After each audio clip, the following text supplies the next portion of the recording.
Julien a jeté les papiers du divorce directement sur la couverture de ma fille nouveau-née. Signe-les tout de suite.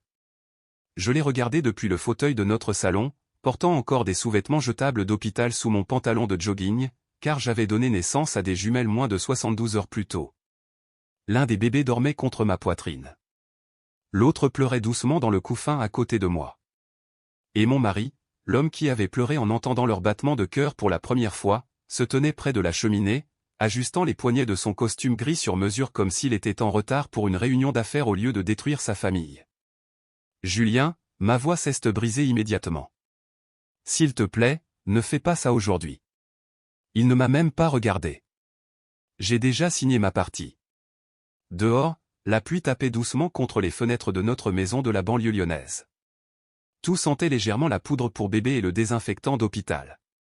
Le genre d'odeur qui aurait dû signifier un nouveau départ. Au lieu de cela, ça sentait la fin de ma vie. Ma belle-mère, Béatrice, se tenait dans l'encadrement de la porte de la cuisine, serrant fermement son sac à main sous un bras. Pas en larmes, pas choquée. Agacée. Eh bien, soupira-t-elle de manière dramatique. Nous avons tous des journées difficiles, Camille. Rester assise à pleurer ne changera pas la réalité. La réalité ? J'ai baissé les yeux sur les papiers du divorce qui tremblaient dans mes mains. Julien demandait la dissolution immédiate du mariage. Par consentement mutuel. La séparation des biens principaux était déjà arrangée. Je pouvais à peine traiter les mots à cause de l'épuisement qui martelait derrière mes yeux. 3 jours plus tôt, j'avais failli mourir en accouchant. 36 heures de travail. Une césarienne d'urgence. 2 bébés prématurés. Et maintenant ça. Je ne comprends pas, ai-je murmuré. Julien m'a finalement regardé, froid, calme, détaché. Cette expression m'a fait plus de mal que s'il avait hurlé. Tu n'es plus heureuse depuis longtemps, a-t-il dit d'un ton plat. J'ai failli rire d'incrédulité. Heureuse ? Je me remettais d'avoir porté ces enfants tout en survivant à des chevilles enflées, des nausées chroniques, des nuits sans sommeil et des complications terrifiantes dont les médecins avaient dit qu'elles pourraient me tuer. Bien sûr, je ne rayonnais pas comme une femme de magazine. Mais avant que je puisse répondre, Béatrice a croisé les bras. Mon fils a droit à la tranquillité, a-t-elle lâché sèchement. Et franchement, cette maison manque de tranquillité depuis des mois. Le bébé dans le couffin a commencé à pleurer plus fort. J'ai instinctivement tendu le bras vers elle, grimaçant face à la douleur aiguë dans mon abdomen. Julien n'a pas bougé pour m'aider. Pas une seule fois. C'est à ce moment-là que quelque chose s'est vraiment brisé en moi. Pas quand j'ai vu les papiers. Pas quand Béatrice m'a insulté. C'est quand le père de mes enfants a ignoré le bruit de sa propre fille qui pleurait. Un téléphone a vibré sur le comptoir de la cuisine. Julien a immédiatement baissé les yeux et, pour la première fois de la matinée, il a souri. Pas un grand sourire, juste un sourire doux, chaleureux, intime. Le genre de sourire que je n'avais pas vu depuis plus d'1 an. Mon estomac s'est noué. C'est elle, ai-je demandé doucement. Béatrice a marmonné dans sa barbe, oh, pour l'amour du ciel.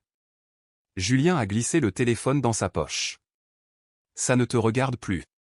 Mais je savais déjà.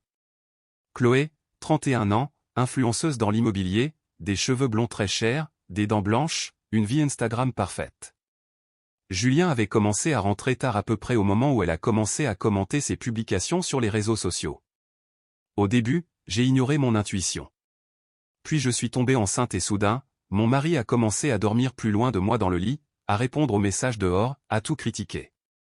Ma façon de m'habiller, le poids que j'avais pris, le fait que je pleurais facilement, le fait que j'étais fatigué. Tu as changé, m'a-t-il dit un jour pendant mon 7e mois de grossesse. Je me souviens m'être assise dans le noir après qu'il se soit endormi, me demandant comment un homme pouvait ressentir du ressentiment face au sacrifice même qui lui donnait des enfants. Maintenant je savais, car il était déjà parti émotionnellement bien avant de franchir la porte physiquement. Julien a regardé sa montre. J'ai besoin que ce soit signé. La pièce est devenue silencieuse, à l'exception des bébés qui pleuraient doucement. Je l'ai regardé pendant un long moment. L'homme que j'avais rencontré à 26 ans. L'homme qui m'apportait de la soupe quand j'avais la grippe. L'homme qui dansait pieds nus avec moi dans notre cuisine sur de vieilles chansons de Charles Aznavour. Disparu. Ou peut-être n'avait-il jamais été totalement réel pour commencer. Mes mains tremblaient violemment pendant que je prenais le stylo. Camille, a dit Béatrice avec impatience. Faire traîner les choses est embarrassant. Embarrassant, pas déchirant, pas cruel, embarrassant. J'ai signé doucement, une signature sous l'autre, pendant que des larmes coulaient silencieusement sur mon visage et sur les couvertures de ma fille. Julien a pris les papiers immédiatement. Le soulagement a traversé son visage si vite que ça avait presque l'air triomphant. Puis il a fait quelque chose que je n'oublierai jamais pour le reste de ma vie. Il s'est penché, pas vers moi, vers les bébés. Pendant une brève seconde, l'espoir a envahi ma poitrine. Peut-être allait-il leur dire au revoir en les embrassant. Peut-être qu'au fond de lui, leur père existait encore. Au lieu de cela, il les a simplement regardées comme des étrangères. Puis il a ajusté sa veste et a marché vers la porte d'entrée. C'est tout, ai-je murmuré faiblement. Il s'est arrêté, mais il ne s'est jamais retourné. J'enverrai quelqu'un chercher le reste de mes affaires la semaine prochaine. La porte s'est refermée doucement derrière lui, et juste comme ça, mon mariage s'est terminé plus silencieusement que je ne l'aurais jamais imaginé. Béatrice s'est attardée maladroitement pendant quelques secondes ensuite. Puis elle m'a regardé avec quelque chose qui ressemblait presque à de la pitié.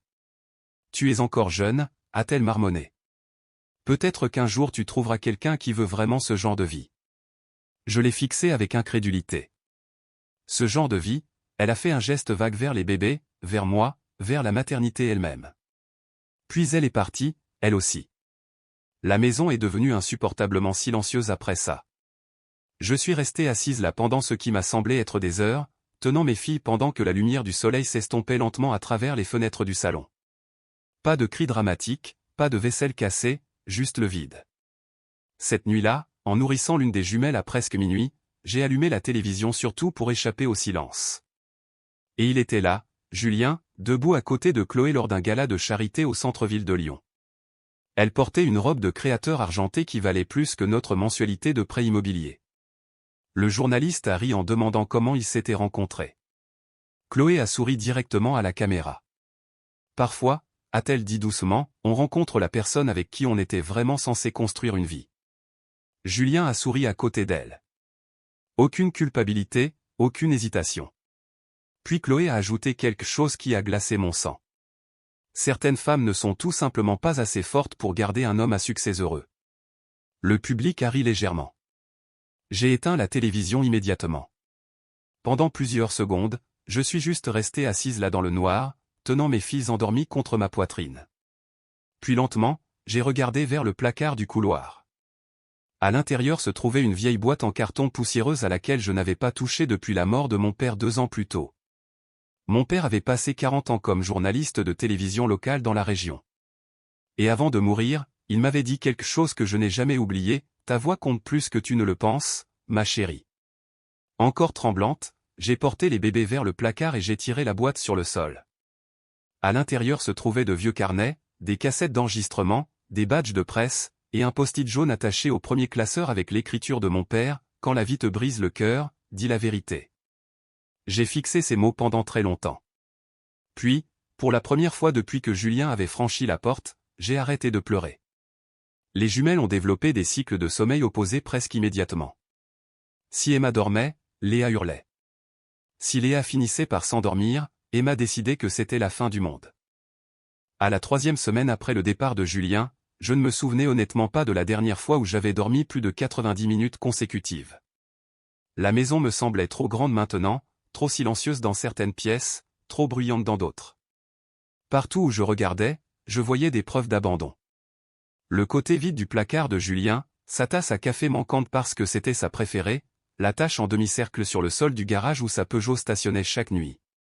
Certains matins, je me surprenais à écouter le bruit de sa clé dans la porte d'entrée avant de me rappeler qu'il appartenait à quelqu'un d'autre maintenant. L'humiliation de cette réalisation ne devenait jamais plus facile. Les factures ont commencé à arriver plus vite que je ne pouvais les traiter. Les factures de la maternité, du pédiatre, les avis d'électricité, les reçus de lait en poudre. Un après-midi, je me suis assise à la table de la cuisine avec les 2 bébés endormis à côté de moi pendant que je regardais le solde de mon compte bancaire et paniquais silencieusement.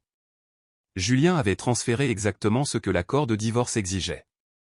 Rien de plus, pas de soutien supplémentaire, pas d'inquiétude, juste une obligation légale. Béatrice a envoyé un seul SMS 2 semaines après son départ, tu dois apprendre l'indépendance un jour ou l'autre. Je l'ai supprimé immédiatement, puis j'ai pleuré pendant 20 minutes d'affilée en pliant le linge des bébés. C'est devenu ma vie pendant un moment. Nourrir, bercer, pleurer silencieusement, répéter. Certaines nuits, j'étais tellement épuisé que je dormais assise avec un bébé contre chaque épaule parce que les allonger risquaient de les réveiller à nouveau. Mais lentement, de petits actes de survie ont commencé à s'additionner. Madame Martin, la voisine d'à côté, a commencé à laisser des quiches sur mon porche tous les dimanches soirs. La caissière plus âgée du Monoprix a commencé à glisser des bons de réduction pour des couches dans mes sacs.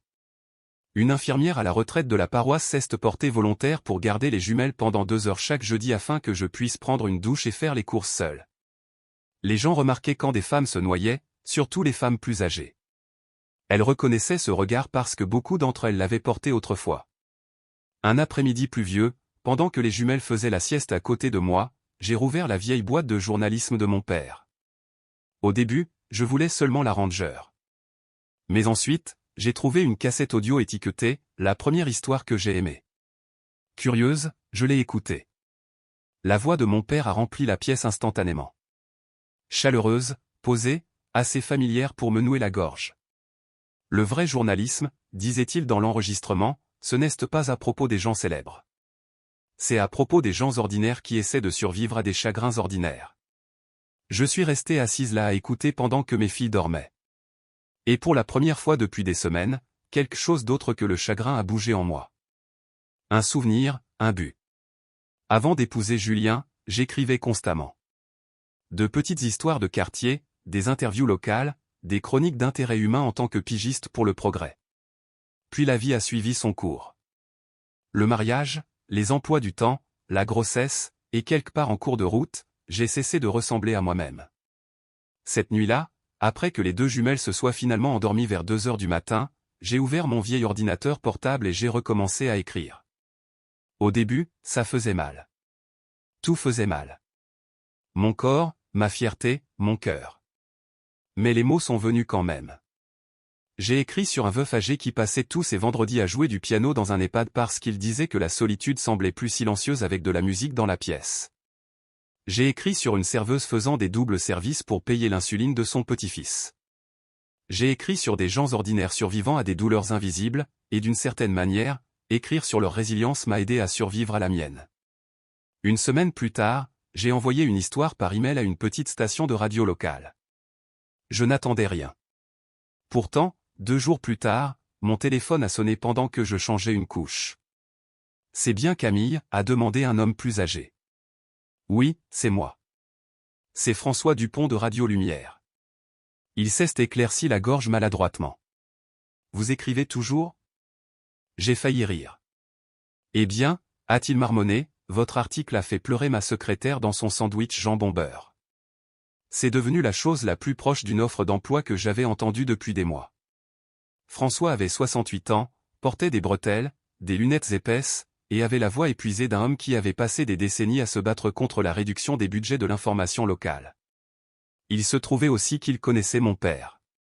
Le meilleur reporter de terrain que la région ait jamais eu, m'a dit François lors de notre première rencontre. Mais c'était un mauvais joueur de poker. Pour la première fois depuis le divorce, j'ai sincèrement souri. La station ne pouvait pas payer beaucoup. De petits chèques de pige, du montage tard le soir, des voix off le week-end, mais c'était quelque chose. Plus important encore, c'était à moi. Ainsi, pendant que mes filles dormaient à côté de mon bureau dans des couffins empruntés, j'ai travaillé. J'ai monté des clips audio d'une main tout en tenant des biberons de l'autre. J'ai interviewé des anciens combattants locaux pendant les heures de sieste. J'ai enregistré des segments radio à minuit en portant des pulls tachés de régurgitation. C'était chaotique, épuisant, magnifique. Pendant ce temps, la vie de Julien semblait parfaite en ligne. Des vacances parfaites, des dîners parfaits sur les toits, des photos souriantes parfaites à côté de Chloé.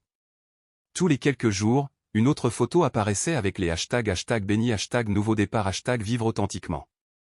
J'ai fini par arrêter de regarder, non pas parce que ça ne faisait pas mal, mais parce que ça faisait trop mal. Puis un soir, quelque chose d'inattendu s'est produit. François m'a confié un petit reportage sur un groupe de personnes âgées menacées d'expulsion d'une résidence pour seniors près de Villeurbanne. Rien de glamour, pas de célébrité, juste de vieux hommes effrayés essayant de ne pas perdre le dernier endroit qu'il appelait encore chez eux. J'ai passé 2 jours à les interviewer pendant que les jumelles restaient avec Madame Martin. Un veuf m'a montré des photos de sa défunte épouse soigneusement pliées dans son portefeuille. Un autre a pleuré en expliquant qu'il ne pouvait plus payer à la fois ses médicaments et son loyer. Quand le reportage a été diffusé, quelque chose a explosé. Les appels ont inondé la station. Les dons ont afflué. En 48 heures, les commerces locaux avaient récolté assez d'argent pour sauver temporairement la résidence.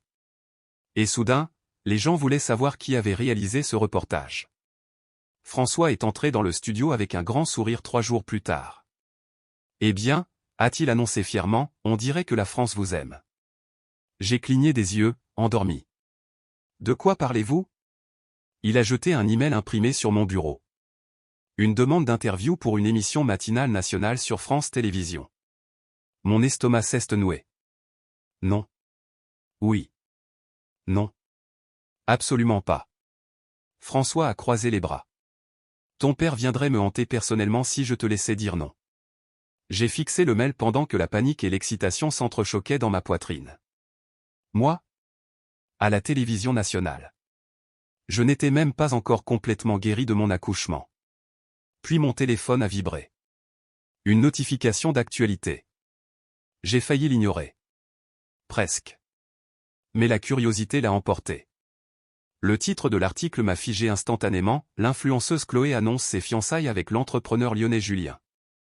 En dessous, une photo sur papier glacé, 2 souriants devant un hôtel de luxe. Julien avait l'air heureux, insouciant, comme si ses filles n'avaient jamais existé. J'ai dégluti difficilement et j'ai verrouillé l'écran de mon téléphone. Puis lentement, j'ai baissé les yeux vers la demande d'interview. Et pour la première fois depuis la signature de ces papiers de divorce, j'ai réalisé que ma vie n'était peut-être pas finie après tout. Le matin de l'interview, l'une des jumelles a vomi directement dans mes cheveux. Franchement, c'était tout à fait à l'image de ma vie dernièrement.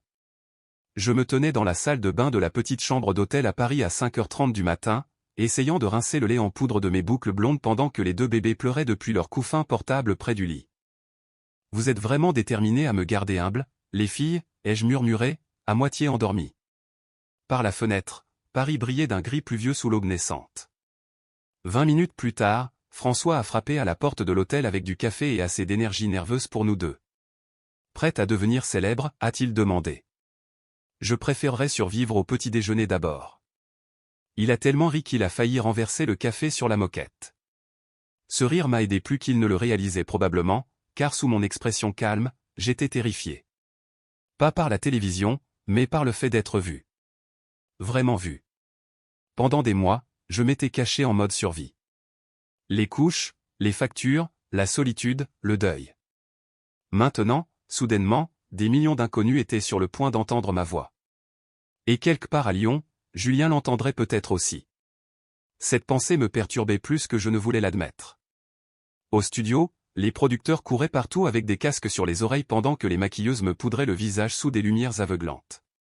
Une jeune assistante a souri chaleureusement aux jumelles. Oh mon Dieu, elles sont adorables. Merci, ai-je murmuré automatiquement. Je n'étais toujours pas habitué à entendre de la gentillesse sans qu'il y ait de la méfiance derrière. Quelques minutes avant de passer à l'antenne, la présentatrice, Sophie Laurent, une femme aux cheveux argentés dans la soixantaine, très appréciée par la moitié du pays, s'est approchée en personne. « Vous êtes Camille ?» a-t-elle demandé doucement. J'ai hoché la tête nerveusement. Elle a jeté un coup d'œil au bébé qui dormait à côté de moi. Puis elle m'a serré doucement la main. « Tu as déjà survécu à la partie la plus difficile, ma chérie. » Et d'une certaine manière, ces simples mots m'ont stabilisé. Quand les caméras ont finalement commencé à tourner, je m'attendais à ce que ma voix tremble. Au lieu de cela, quelque chose d'étrange s'est produit. Je me suis souvenu de mon père. La façon dont il se penchait vers les personnes interviewées comme si leurs histoires comptaient vraiment. La façon dont il croyait que les gens ordinaires méritaient de la dignité. Alors j'ai arrêté de penser aux caméras et j'ai commencé à dire la vérité. Sophie a introduit le segment en discutant de l'histoire du logement des anciens combattants qui était devenu viral à l'échelle nationale. Puis elle s'est tournée vers moi. « Vous avez touché beaucoup de gens récemment », a-t-elle dit chaleureusement. « Pourquoi pensez-vous que vos reportages résonnent si profondément ? J'ai jeté un bref coup d'œil à mes filles, dormant paisiblement dans leur couverture de couleur crème assortie. Puis j'ai répondu honnêtement. Parce que la plupart des gens portent une douleur que personne d'autre ne voit, ai-je dit doucement. Surtout les personnes âgées. La solitude, le chagrin, la peur financière. Ils méritent de se sentir écoutés. Le studio est devenu silencieux, pas un silence gênant, un silence d'écoute. Sophie a hoché la tête lentement. Vous parlez comme quelqu'un qui comprend personnellement la lutte. J'ai souri faiblement. Je pense que la vie finit par rendre tout le monde humble un jour. De retour à Lyon, Julien a failli faire tomber sa tasse de café. Du moins, c'est ce qu'il m'a dit plus tard. Un instant, il écoutait à moitié la télévision pendant que Chloé critiquait les options de traiteur pour leur fête de fiançailles. L'instant d'après, il a entendu ma voix et s'est figé. Julien ? Chloé a froncé les sourcils depuis l'îlot de la cuisine. Tu m'écoutes au moins. Mais il n'a pas pu répondre, car soudain, j'étais là, à la télévision nationale. Sans pleurer, sans être brisé, sans le supplier de revenir. Forte, calme, belle d'une certaine manière. L'épuisement et la survie m'avaient en quelque sorte rendue plus profonde au lieu d'être plus faible. La caméra a brièvement montré les jumelles à côté de moi. Julien a admis plus tard que de les voir l'avait frappée plus durement que tout le reste, car elles semblaient déjà plus âgées, différentes, comme si le temps avait avancé sans lui. Pendant ce temps, dans le studio, Sophie m'a souri pensivement. Vous êtes devenue mère récemment, c'est exact ? J'ai hoché la tête. Des jumelles. Comment la maternité vous a-t-elle changé ?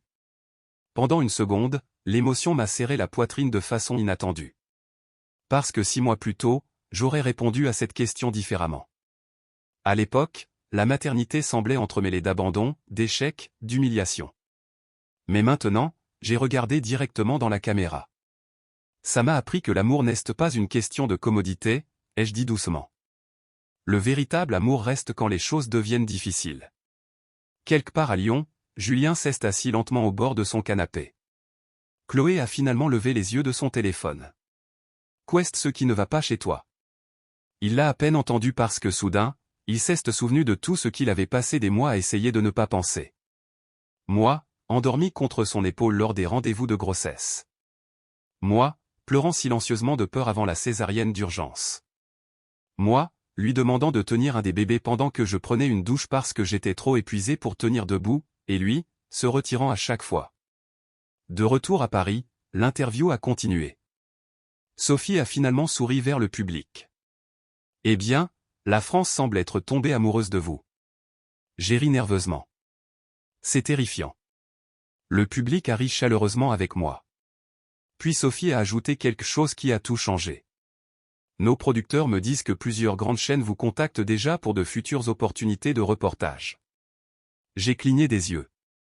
Quoi ? Vous êtes en train de devenir l'une des journalistes spécialisées dans les sujets humains à la croissance la plus rapide du pays. Le public a applaudi. Et pendant une seconde surréaliste, j'ai sincèrement oublié comment respirer. Pas à cause de la célébrité, mais parce que 6 mois plus tôt, j'étais assis seul dans l'obscurité, croyant que ma vie était finie. Maintenant, soudainement, les gens voyaient à nouveau de la valeur dans ma voix. Quand le segment s'est terminé, les producteurs se sont pressés autour de moi tandis que les assistants me tendaient des cartes de visite et me félicitaient. Je me sentais submergée, reconnaissante, terrifiée. François s'est essuyé les yeux de façon dramatique à côté du plateau. Ne te moque pas de moi, a-t-il prévenu. Je suis vieux et émotif. Je l'ai serré dans mes bras quand même. À Lyon, Chloé a coupé le son de la télévision brusquement. Oh mon Dieu, a-t-elle lancé. Tu es toujours obsédé par elle. Julien l'a finalement regardée. Pour la première fois depuis des mois, il l'a vraiment vue clairement.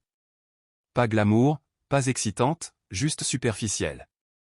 Tu avais dit qu'elle était instable, a continué Chloé sèchement. Qu'elle t'avait piégé avec ses bébés. Julien a fixé silencieusement l'écran de télévision noire. Parce que soudain, il a réalisé quelque chose d'horrible. Je ne l'avais jamais humilié publiquement, jamais exposé, jamais supplié. Je m'étais simplement reconstruite silencieusement pendant qu'il passait 6 mois à prétendre que l'égoïsme était la liberté. Chloé a croisé les bras. Dit quelque chose. Mais Julien ne pouvait pas, car pour la première fois depuis qu'il avait quitté sa famille, la honte avait finalement brisé son illusion. Cette nuit-là, après que les jumelles se soient endormies dans la chambre d'hôtel à côté de moi, mon téléphone a sonné de façon inattendue. Numéro inconnu. J'ai failli l'ignorer. Presque. Puis quelque chose dans ma poitrine s'est serré étrangement. J'ai répondu doucement. Allô? Un silence, puis une respiration. Une respiration irrégulière. Et finalement, la voix de Julien. Il pleurait. De vraies larmes. Je t'ai vu aujourd'hui, a-t-il murmuré d'une voix rauque. J'ai fermé les yeux lentement. Dehors, la pluie tapait doucement contre la fenêtre de l'hôtel. Je ne pense pas, a-t-il balbutié douloureusement, que j'ai jamais compris ce qu'était vraiment l'amour. Pendant plusieurs secondes après que Julien a parlé, aucun de nous n'a rien dit. J'étais assise au bord du lit d'hôtel dans le noir pendant que mes filles dormaient à côté de moi, écoutant le son de mon ex-mari pleurant doucement à l'autre bout du fil. 6 mois plus tôt, j'aurais tout fait pour entendre des remords dans sa voix. Maintenant, cela me fatiguait surtout. Tu m'as fait du mal, ai-je dit doucement. Julien a inspiré de façon tremblante. Je sais. Non, ai-je murmuré. Je ne pense pas que tu saches. Le silence à nouveau. Un silence lourd. Le genre qui s'installe entre deux personnes qui se sont autrefois aimées profondément et qui ne savent plus comment traverser les dégâts. Finalement, Julien a parlé prudemment. Quand je suis parti, sa voix s'est brisée, je me suis convaincu que je méritais quelque chose de plus facile. J'ai regardé vers les jumelles, dormant paisiblement sous la faible lampe de l'hôtel. La maternité n'était pas facile. Le mariage n'était pas facile. L'amour n'était pas facile. La vraie vie ne l'est jamais. Tu as abandonné tes filles, ai-je dit doucement. Un son de douleur s'est échappé de lui. Je sais. J'ai failli exploser contre lui à ce moment-là. J'ai failli lui dire que savoir n'était pas suffisant. Mais l'épuisement a l'emporté sur la colère. J'ai besoin de dormir, ai-je murmuré. Camille, attends. J'ai hésité. Puis est venue la phrase que je n'aurais jamais attendue de la part de Julien. J'ai honte de celui que je suis devenu. Et étrangement, cela sonnait plus honnête qu'un « je suis désolé ». Quand j'ai raccroché, je n'ai pas pleuré. J'ai simplement fixé la fenêtre de l'hôtel couverte de pluie, me demandant comment 2 personnes pouvaient détruire un mariage si lentement qu'elles le remarquaient à peine avant que les ruines ne soient déjà froides. De retour à Lyon la semaine suivante, la vie est devenue étrangement compliquée. L'interview a explosé en ligne. Les téléspectateurs plus âgés se sont particulièrement connectés aux histoires que j'avais racontées sur la solitude, la résilience et la survie silencieuse face au chagrin. Les emails ont inondé la station. Des lettres aussi. De vraies lettres manuscrites, des veuves, des anciens combattants, des grands-mères élevant leurs petits-enfants, des gens me remerciant de raconter des histoires qui avaient encore une âme. François transportait fièrement des piles de ces lettres dans la station comme un grand-père fier. « Tu sais quel est ton problème maintenant » a-t-il plaisanté un après-midi. « Quoi ? Tu comptes ?» J'ai ri nerveusement. Mais en privé, cette attention soudaine me submergeait. Pas à cause de la célébrité, mais parce que pour la première fois depuis très longtemps, les gens me voyaient comme plus que la femme abandonnée de quelqu'un. Ils me voyaient comme capable, forte, digne d'être écoutée. Cela me faisait presque autant peur que cela me guérissait. Pendant ce temps, Julien continuait d'appeler. Au début, je l'ai ignoré complètement. Puis les fleurs ont commencé à arriver. Pas des roses. Julien savait que je détestais les roses. Des tournesols. Mes préférés depuis l'université. Pas de mots romantiques, juste des messages simples. J'essaie de devenir quelqu'un que nos filles pourront respecter un jour. Ou, merci d'avoir répondu au téléphone cette nuit-là. François a remarqué les fleurs immédiatement. Oh là là, a-t-il marmonné de manière dramatique. L'idiot a découvert les conséquences. J'ai souri malgré moi. Mais je ne faisais toujours pas confiance à Julien. Pas du tout. Parce que les excuses sont faciles quand la culpabilité finit par rattraper quelqu'un. Changer est plus difficile. Puis un jeudi après-midi, Julien est apparu à l'improviste à la clinique pédiatrique pendant le contrôle des jumelles. Je me suis presque figé quand je l'ai vu se tenir maladroitement près du bureau de réception, tenant un éléphant en peluche. Il avait l'air plus mince, fatigué, humain, pas poli comme l'homme des photos Instagram de Chloé, juste triste. Pendant un moment, aucun de nous n'a parlé. Puis il a regardé vers les jumelles. Je peux les voir? Mon premier instinct a été non. Me protéger. Les protéger. Mais ensuite, Léa a repéré l'éléphant en peluche et a poussé un petit cri joyeux. Le visage de Julien s'est décomposé instantanément, comme s'il n'avait pas réalisé que les bébés pouvaient déjà reconnaître la joie. Je lui ai lentement tendu Léa en premier. Il l'a tenue maladroitement au début, presque terrifiée. Puis elle a attrapé son doigt, et Julien a commencé à pleurer juste là dans la salle d'attente. Pas de sanglots dramatiques, une dévastation silencieuse. J'ai détourné le regard parce que soudain, ma propre poitrine me faisait trop mal. L'infirmière a fait semblant de ne pas remarquer. Les infirmières plus âgées ont vu toutes les sortes de chagrins imaginables.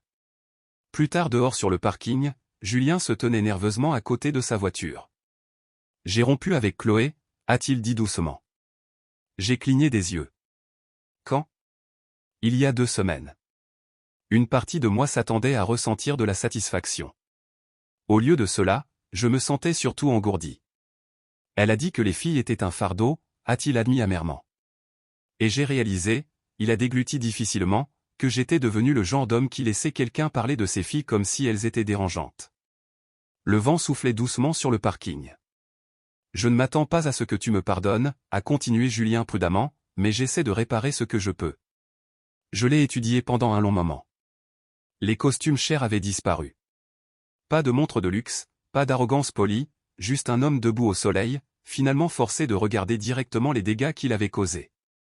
Pourquoi maintenant, ai-je demandé doucement. Il a répondu immédiatement. Parce que te voir à la télévision m'a fait réaliser quelque chose d'horrible. Quoi? Ses yeux se sont remplis lentement de larmes à nouveau. Tu as survécu au pire moment de ta vie, a-t-il murmuré. Et d'une certaine manière, tu es quand même devenue plus gentille. Je n'ai survécu à rien du tout, et je suis devenu cruel. Cette phrase m'a suivi jusqu'à la maison parce qu'au fond de moi, je savais qu'elle était vraie. La douleur nous avait changés tous les deux différemment. La mienne m'avait adouci. La sienne l'avait endurci, du moins pendant un temps. Quelques jours plus tard, pendant que je tournais un segment dans une maison de retraite, j'ai interviewé un veuf âgé nommé Marcel Blanc, 91 ans, ancien combattant de la guerre des Algéries. Il portait encore des chaussures cirées tous les jours parce que sa défunte épouse le taquinait sur ses lacets froissés.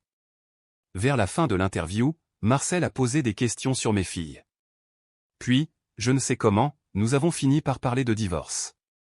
L'amertume coûte cher, m'a-t-il dit doucement en pliant les mains sur ses genoux.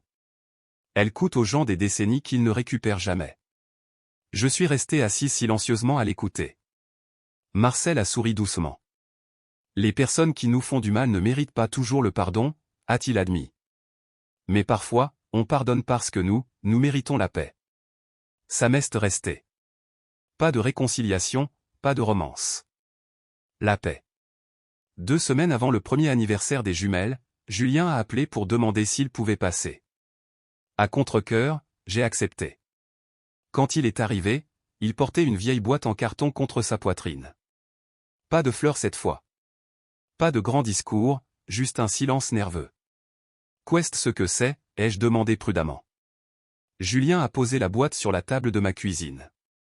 À l'intérieur, il y avait des photos, des bracelets d'hôpital, des impressions d'échographie, de petits bonnets tricotés du service de réanimation néonatale. Chaque souvenir lié aux jumelles qu'il avait secrètement gardées après son départ. J'ai fixé les objets sans voix. Je ne pouvais pas les jeter, a-t-il admis d'une voix rauque. J'ai essayé. Ma gorge s'est serrée douloureusement. Puis Julien m'a regardé avec des larmes dans les yeux et a finalement dit les mots enfouis sous chaque excuse, je me suis détesté chaque jour où je suis resté loin. Les jumelles ont fait leur premier pas 3 jours avant Noël. Toutes les deux ont choisi le chaos. Léa a marché directement dans la table basse pendant que Emma s'écrasait contre les jambes de Julien en tenant une demi-banane. Pendant une fraction de seconde, le salon entier s'est figé. Puis les 2 bébés ont éclaté en cris d'indignation identiques. Et d'une certaine manière, pour la première fois depuis des années, le rire a rempli la maison au lieu de la tension. Un vrai rire. Un rire désordonné, le genre sur lequel les familles survivent. Julien a pris Emma dans ses bras pendant que je ramassais Léa. Et pendant un bref, étrange moment, j'ai eu l'impression que nous nous tenions à l'intérieur du fantôme de la vie que nous avions autrefois prévue ensemble. Pas parfaite, pas intact, mais réel. C'était devenu important pour moi. Le réel. Parce qu'après tout ce que nous avions traversé, je ne faisais plus confiance aux belles illusions. Pas au mariage glamour, pas au bonheur des réseaux sociaux, pas aux personnes lisses qui n'aimaient les autres que lorsque la vie restait facile. Je faisais confiance à la constance maintenant. Celle construite lentement au fil des jours ordinaires. Et tout à l'honneur de Julien, il a continué à se présenter semaine après semaine, mois après mois. Pas de promesses dramatiques, pas de pression pour le pardon, juste des cadeaux, des rendez-vous chez le pédiatre, des fêtes d'anniversaire, des courses à la pharmacie tard le soir quand l'une des jumelles a eu une otite. Il a appris à mal tresser de petites couettes. Il a mémorisé leurs chansons préférées pour le coucher. Il a assisté à des cours de parentalité de son plein gré car, selon ses mots, Jen est déjà assez ratée. La guérison ne s'est pas faite en un jour. Certains jours, je le regardais encore et je me souvenais d'être assise seule dans ce salon à signer des papiers de divorce tout en saignant de l'accouchement. Certaines nuits, je me souvenais du sourire de Chloé à la télévision. Des commentaires cruels de Béatrice, de l'humiliation. Ces cicatrices n'ont pas disparu par magie parce que Julien avait pleuré ou s'était excusé. Mais lentement, quelque chose d'autre a grandi à côté de la douleur. La perspective. Un après-midi pluvieux après avoir filmé un segment en ville, je suis rentré à la maison pour trouver Julien endormi sur le sol à côté du parc des jumelles. Un bébé blotti contre chacun de ses flancs. Un livre pour enfants encore ouvert sur sa poitrine. Pendant plusieurs secondes, je suis resté simplement dans l'encadrement de la porte à les regarder. Et soudain, j'ai compris quelque chose de difficile. Les gens se résument rarement à la pire chose qu'il ait jamais faite.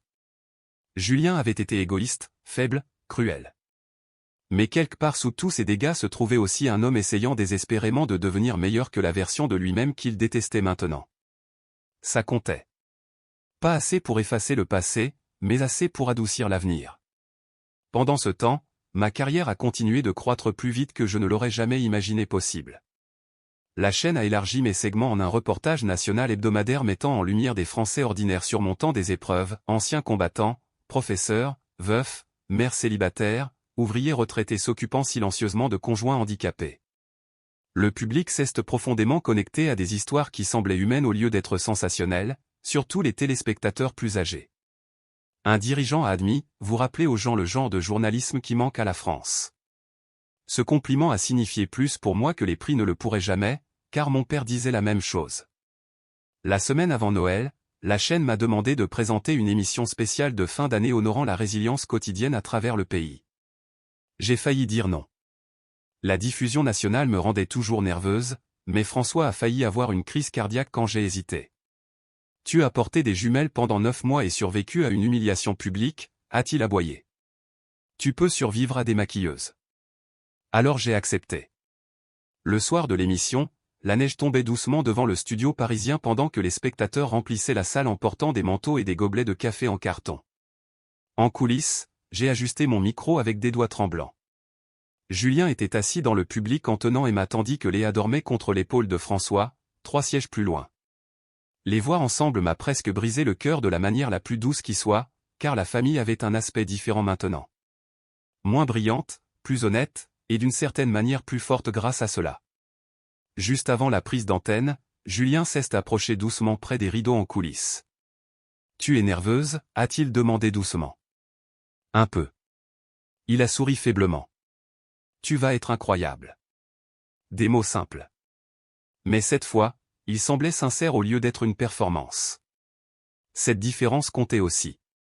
Quand les caméras ont tourné, des lumières de studio éblouissantes ont inondé la scène pendant qu'une musique de Noël jouait doucement derrière moi. Pendant l'heure qui a suivi, j'ai interviewé des Français ordinaires survivant à des épreuves extraordinaires avec dignité. Un grand-père élevant ses petits-enfants après que l'addiction ait ravagé sa famille. Une infirmière à la retraite faisant du bénévolat dans des centres d'hébergement. Une veuve qui passait chaque Noël à cuisiner des repas pour des anciens combattants seuls. Des histoires d'endurance, de grâce, d'humanité. Vers la fin de l'émission spéciale, le producteur m'a posé de manière inattendue une dernière question en direct à l'antenne. « Camille, a-t-il dit doucement, après tout ce que vous avez traversé cette année. Qu'est-ce ce qui compte le plus maintenant, selon vous ?» Le studio est devenu silencieux. Pendant un moment, j'ai regardé vers le public. vers François, vers mes filles, vers Julien tenant soigneusement l'une des jumelles contre sa poitrine. Et soudain, la réponse m'est venue facilement. L'amour qui reste, ai-je dit doucement. L'émotion m'a serré la gorge de manière inattendue. Pas le genre excitant, pas le genre tape à accent grave l'œil. Le genre qui est présent quand la vie devient dérangeante. Le genre qui s'assoit à côté des lits d'hôpital, qui change des couches à 3 heures du matin, qui pardonne honnêtement, et qui continue de choisir les gens même après la déception. Le public est devenu complètement silencieux. J'ai souri faiblement à travers mes larmes. Je pensais que le succès guérirait le chagrin, ai-je avoué, mais il s'avère que la guérison vient des gens ordinaires qui s'aiment de manière constante. Quand l'émission s'est terminée, les applaudissements ont rempli le studio. En coulisses, Julien s'est approché lentement en tenant Emma endormie contre son épaule. « Tu es devenue la femme que j'aurais dû protéger depuis le début », a-t-il murmuré. Les larmes m'ont immédiatement brûlé les yeux. Mais cette fois, ce n'étaient pas des larmes d'humiliation. C'était du deuil, du pardon, de l'acceptation. La vie ne s'était pas déroulée de la manière dont l'un ou l'autre de nous l'avait imaginé. Certaines choses étaient définitivement brisées. Mais certaines choses brisées apprenaient encore à redevenir belles. Et c'était peut-être suffisant.